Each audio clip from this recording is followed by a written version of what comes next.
found curbside this week. These are just bar height stools, structurally in really, really good shape. Someone, I think, tried to refinish this one, gave up. This one, they didn't even get started. It's a little bit wonky, but structurally in really, really, really good shape. I'm going to take some degreaser, give it a good wipe down, give it a good sand. I'm only going to try to get some of the loose stuff down or off. This one's quite worn, but I want it to look distressed. I want it to look kind of beachy like that. So let's get started with the cleanup.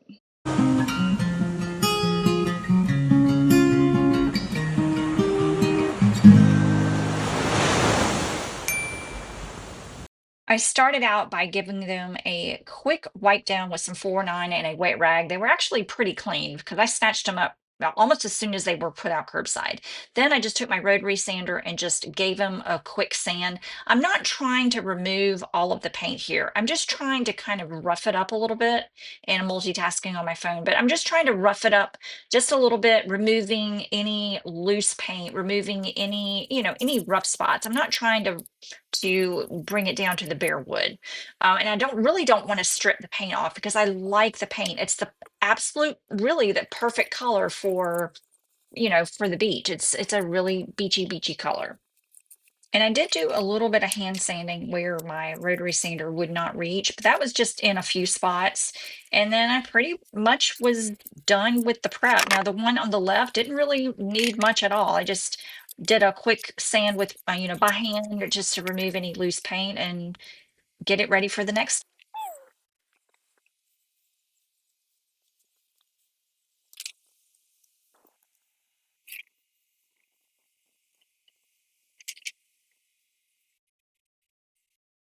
I am going to be using the iron-on decoupage method with Mod Podge and an iron. And the first step that you need for this is to apply a thin, even coat of the Mod Podge over the entire surface that you're going to want to decoupage. And then you want to let it dry completely. You can let it dry overnight.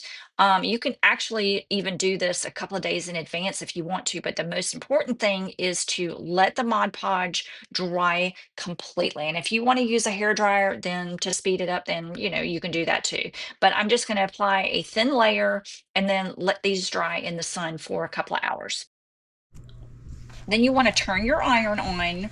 Very important. Put it on high heat, and you don't want any water. You want no steam, okay? No steam, but make sure it's plugged in and turned on. Then you want to put your image face up on the dried Mod Podge. Now I'm using tissue paper that I got on Zazzle, and you could use napkins, you can use even thicker paper. I have found that thinner paper works a little bit better with this method. Then you want to take a piece of parchment paper. Do not use wax paper, that will ruin your iron and your image, but take a piece of parchment paper and then your hot iron, and make sure you have it lined up, where you want it. Push out any wrinkles. I did make one little mistake with this one. There's a crease in the very middle of this tissue paper, and I did not press that out enough, but that's okay. I make it work in the end. Then just take your iron and you want to press down, gently over the whole surface, and you just want to keep doing this until the tissue paper starts sticking to the Mod Podge. And what happens, the heat kind of reactivates the Mod Podge, and then the Mod Podge bonds to the tissue paper and it bonds everything together. It's incredible how well this method works. There is a little bit of a trial and error with this method, especially if you don't have a completely flat surface. This is a chair bottom, so you know how a chair sometimes has little dips in it where your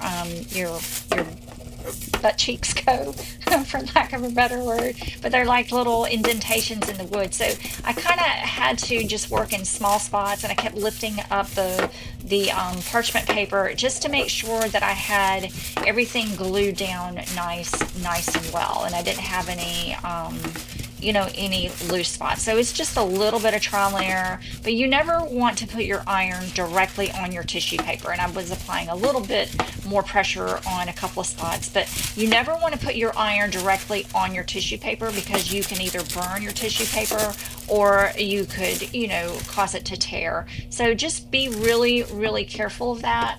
And then just, keep working around until you've got all the wrinkles ironed out, literally ironed out, and you're, happy with the result. There's a couple of ways that you can get rid of the excess. You can use an X-Acto knife. I've seen people use water, but my favorite method is just to take a little bit of sandpaper, or like I'm using here, I'm using a sanding block, and you just want to really, really gently just press down on the edge. So it's the edge of the chair, and you're creating a crease, and you can just pretty much peel away all that excess tissue paper.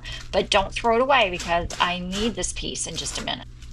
I'm going to use this little piece of trim to fill in that gap at the back. And this is kind of a hard pattern to really fill in. I'm not going to be able to, I guess it's going to look like the octopus has a tentacle coming out of the top of his head, but I'm just going to fill in the gap and do the best that I can.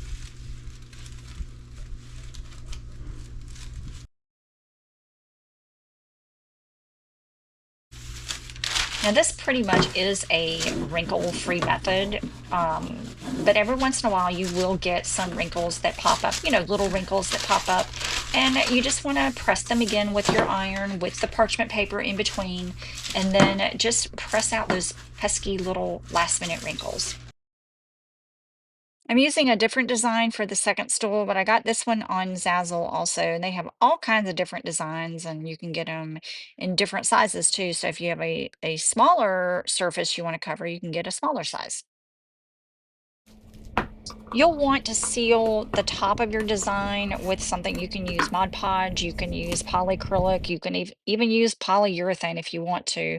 Polyurethane tends to yellow, so I don't do that, but polyacrylic works really, really well. It's water-based, it's thin, it goes on really smooth, and it gives you a good, it gives you a hard finish, believe it or not. Now, you could also put resin on top if you want to, but I'm using a sponge brush just to apply a thin coat. I'm going to let that dry, and then I'm going to apply another thin coat on top of that. So two coats, and you can do three coats if you want to. I'm really, really happy with how these turned out, and I think these are going to look great either on under my lanai by the pool or somewhere in my house. I don't know. They're bright, they're beautiful, no wrinkles, and yeah, I'm going to end up keeping these. I really, really like them. So I hope you enjoyed this video.